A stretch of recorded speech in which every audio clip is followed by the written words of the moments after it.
Hello, I'd like to welcome you to this tutorial. What we're going to be doing in this tutorial is we're going to be sharpening some chisels. I'm going to go through the whole process.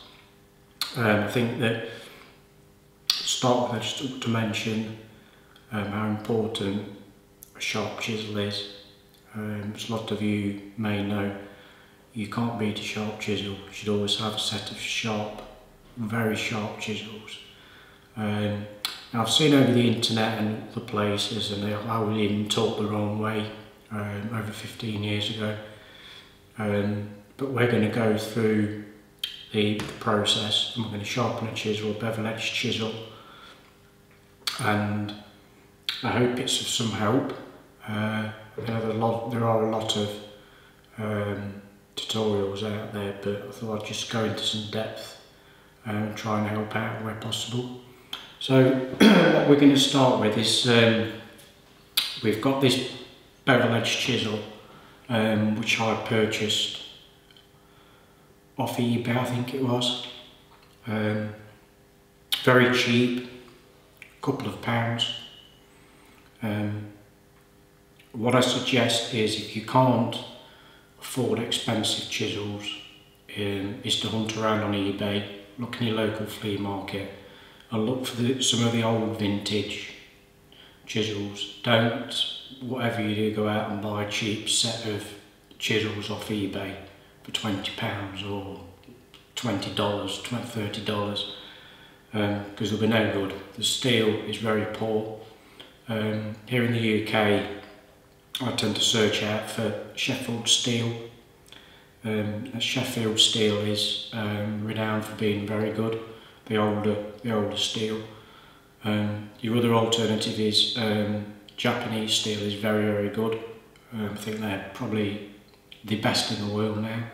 But the Japanese chisels are very expensive. They're worthwhile getting. So if you do go out and buy a really good set, I hope this helps with the sharpening process. And what we're going to do is we're going to keep everything as basic as we can.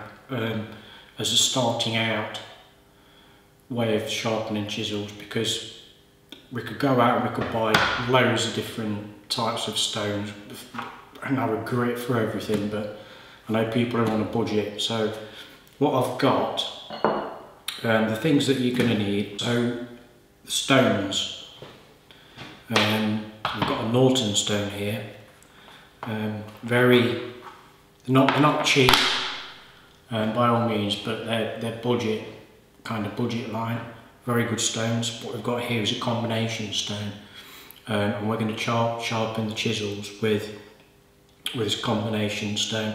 And we've got 1,000 grit on one side and an 8,000 grit on the other side. So that's one thing we need. It comes with its own tray, with some pads inside it, so you can put it on a surface, put it in there, and it's not going to move about.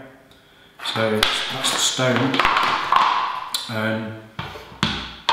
We're going to use, for flattening the stones, I've got a piece of float glass here, which we're going to use. I prefer float glass due to its pure flatness. I believe it's when this is formed, it's called float glass because it floats on a bed of zinc, I believe, which makes it very flat, very solid. So we're going to use that.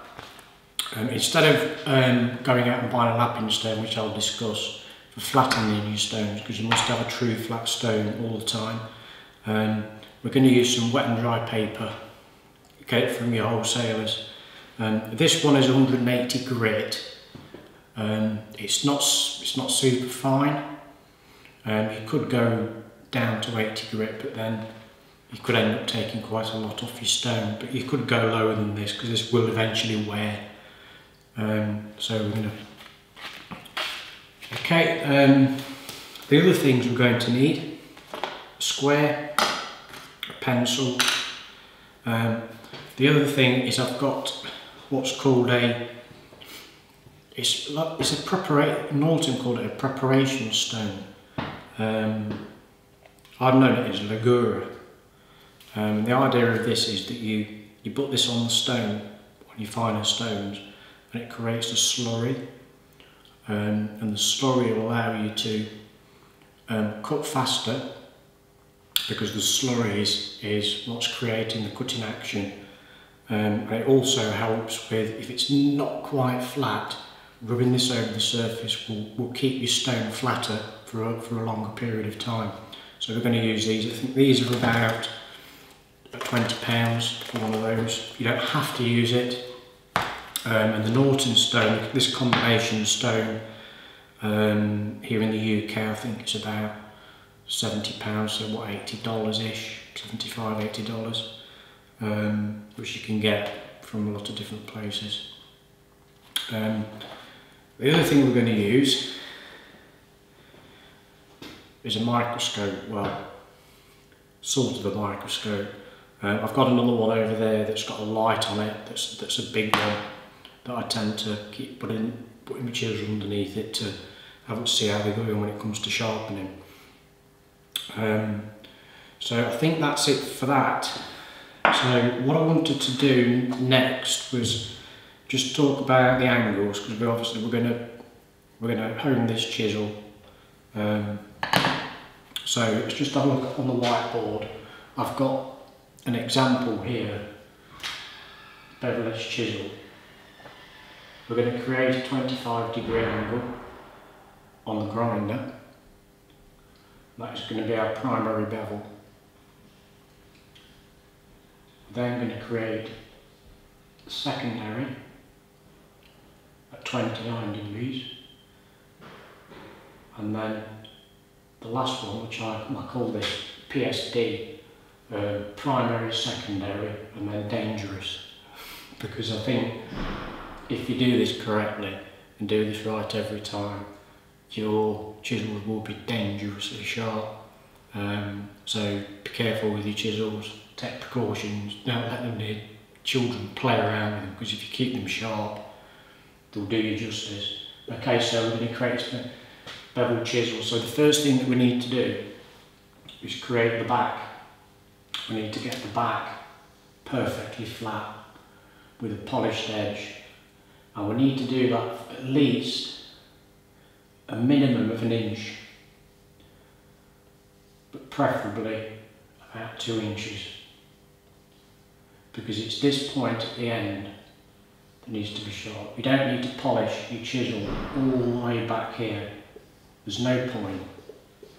You can do that as once your chisel gets down to here, after you regrinds, then you'd start to flatten your back again here. The reason a lot of people ask why the back needs to be flat, because if you imagine if there's a hollow like that in the back of your chisel, when you come to sharpen it and put the bevel on the end, if that back's not flat, when you go to take the burr off the end, it's just going to rot, and it's going to push the burr back up into your sharpened piece of your blade, which is what we don't want. That's why your back must be flat, polished, totally flat. So let's get on with getting everything set up, and we'll go over to the grinder with this chisel, and we'll take a look at the setup and how we're going to go around that. So I'll see you over at the grinder. Okay, so we're over at the grinder. What we're going to look at, we've got 2 stones. Preferably you want to use a coarse stone. I use this one, generally speaking, for sharpening plain blades. This wheel, I like this wheel because it's very coarse. You obviously don't want to burn out on your chisels. When you buy a grinder, they generally come with an attached bevel, which is generally very poor So the best thing to do is remove it and buy something like this one, which is a Veritas. You can buy these globally all over the world. They're about 45, 50 pounds. Once you've got this set up, you don't need to move anything, so these are a great tool to use. What we're going to do now is, we've got this gauge I've actually set up already. It's just an adjustment on the sides. I've got it as close as I can to the wheel without it touching, and we've got the angle set at 25 degrees, and we're going to bevel the back of the chisel to 25 degrees and take it all the way to the end of the tip. Now, a few things that I should mention about when we're grinding. I've got a little bit of water here. Keep dipping it in the water. The last thing you want is for the tip on the end. The closer it starts to get to the end, the more the material is getting thinner and thinner. The last thing you want is burn out. If you burn the chisel out on the end, you've softened the steel, which makes it very brittle. So you would have to re-grind that out if that happens. So just beware of that when you're grinding. Take your time. Don't do it all in one go. Don't dig it into the grinding wheel. And obviously, if you haven't got a grinding wheel that's got a coarse wheel on it, get a grinding wheel that has, because you'll get less heat travelling through into the steel when it's cutting.